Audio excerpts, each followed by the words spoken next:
With regards to Iraq, you and I agreed, I believe, that there should have been a status of forces agreement.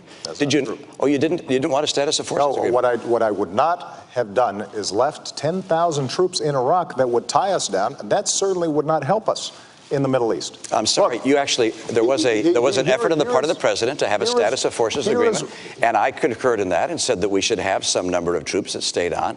That was something I concurred with. That was your posture. That was my posture as well. You thought it should have been 5,000 troops. I thought it should have been more troops. But you know what? The answer was we got no troops through whatsoever. This is just a few weeks ago that you indicated that we should still have troops in Iraq. No, I didn't. I'm sorry. That's just, I indicated that you failed to put in place a status of forces agreement at the end of the conflict that existed. Governor, here's one thing I've learned as Commander-in-Chief. You've got to be clear, both to our allies and our enemies, about where you stand and what you mean.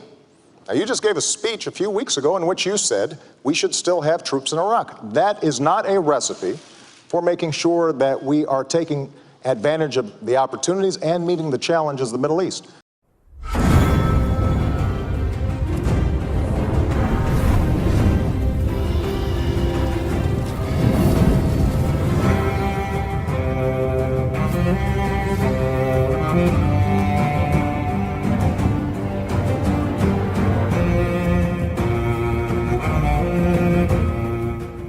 We cannot avoid the fact that Iraq's progress is now at greater risk than at any time since the dark days before the surge, and that it did not have to be this way.